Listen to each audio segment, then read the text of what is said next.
Je m'appelle Dominique Avon, je suis directeur d'études à l'École pratique des hautes études sur un poste qui est profilé islam sunnite et ma spécialité se focalise sur la période contemporaine. Je travaille principalement sur l'espace méditerranéen, nord, sud, est, ouest, mais je ne m'interdis pas d'aller plus à l'est d'un côté et même de l'autre côté de l'Atlantique aussi, parce que l'islam est aujourd'hui une religion qui est au sens propre, universel, c'est-à-dire il y a des musulmans partout dans le monde. Ça, c'est une donne qu'un certain nombre de personnes n'ont pas pris en compte, c'est-à-dire il fonctionne encore, quand il parle de l'islam, avec un schéma hérité, où il y aurait un monde de l'islam d'un côté et ce qui n'est pas le monde de l'islam de l'autre. Il y a des musulmans partout dans le monde aujourd'hui. Ça, pour la période contemporaine, c'est une donne à prendre en compte.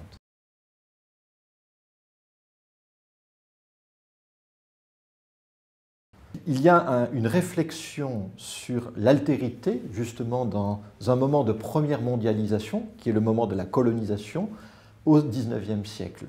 Et dans ce contexte de confrontation avec une altérité nouvelle, un certain nombre d'intellectuels musulmans se sont engagés dans un mouvement de réforme. Cette réforme consistait à dire comment se fait-il que nous, qui portons, en tant que croyants musulmans, nous le croyons, le dernier message révélé, comment se fait-il que nous, qui avons par le passé eu une civilisation qui a rayonné, qui s'est étendue, comment se fait-il que nous soyons en situation d'infériorité? Infériorité culturelle, politique, militaire, économique. Dans la seconde moitié du XIXe siècle, cette question est au cœur du projet de ceux qui se sont appelés par la suite réformistes. Et donc il faut relever ce défi-là.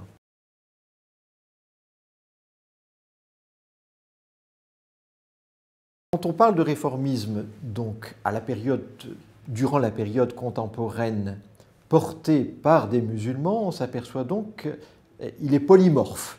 Il a plusieurs orientations.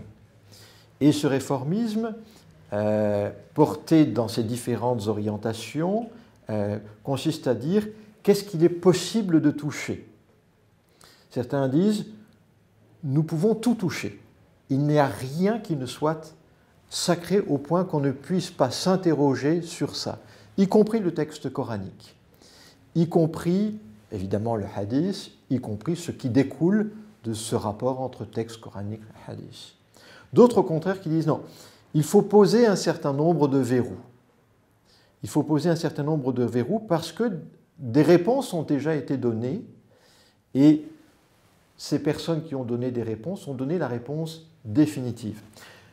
Il y a un terme nouveau dont on n'a pas encore fait l'histoire, qui apparaît à la période contemporaine, qui est celui de thawabit en arabe, qui signifie principe immuable. Si vous regardez les textes contemporains produits et par des savants religieux, et par des acteurs politiques, et par des organisations, vous trouvez dans nombre de ces textes-là le terme thawabit ou sa traduction principe immuable. Mais qui a dit un jour qu'ils étaient immuables? C'est bien des personnes qui, à un moment donné, ont dit « nous ne touchons plus à ceci ou à cela ». Et ceux qui posent des verrous sont ceux qui, précisément, refusent de faire l'histoire de l'instauration de ces principes immuables. Mais au départ, quand Mohammed s'adresse à ceux qui deviennent les premiers musulmans, ça n'existe pas, les principes immuables. Il s'adresse à eux sans intermédiaire. Ils n'ont pas besoin de savants, ils n'ont pas besoin d'un corps de doctrine, ils n'ont pas besoin... C'est une parole qui touche directement ces premiers convertis à l'islam. Et donc, finalement, l'histoire, une véritable histoire de retour aux sources, consiste à dire, mais il est possible de déconstruire toute cette série de verrous qui ont été posés depuis des siècles pour empêcher l'interrogation des premiers musulmans.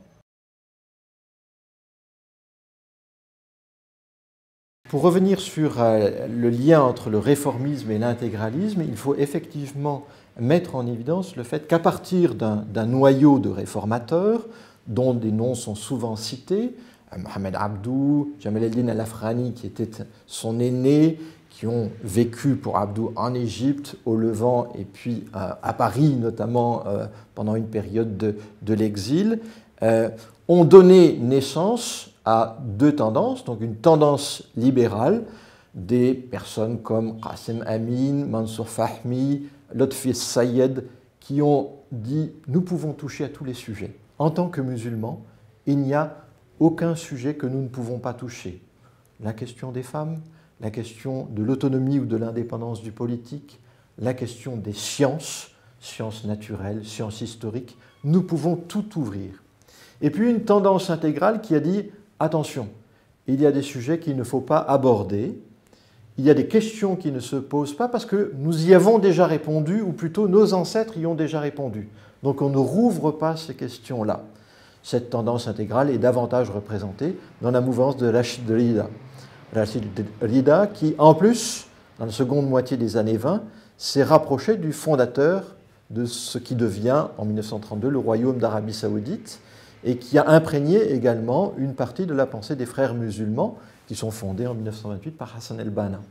Et avec frères musulmans et Arabie Saoudite, vous voyez, vous avez deux poids lourds et organisationnels pour les frères musulmans et politiques, puis 25 ans plus tard, économiques pour l'Arabie Saoudite, qui vont financer ou organiser le courant intégral. C'est ce qui fait la force du courant intégral.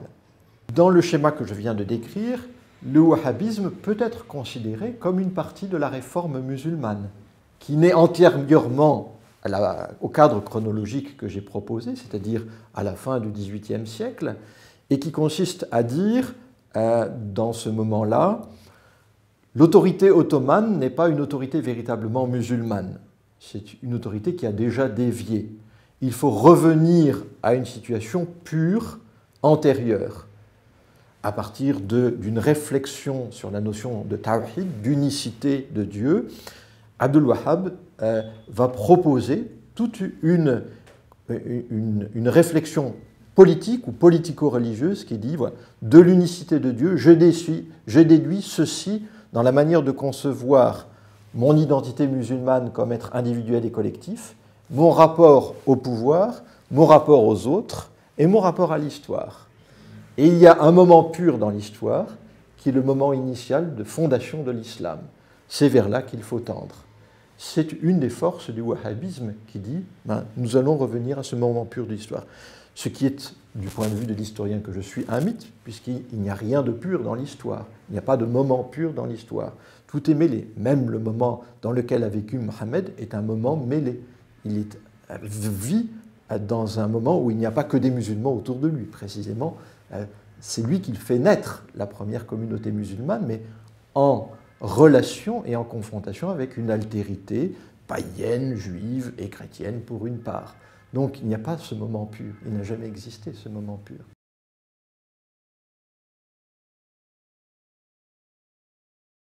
Il me paraît essentiel d'étudier l'histoire de cette pensée musulmane pour montrer sa richesse, pour montrer sa vitalité au cours de l'histoire, pour montrer sa diversité également.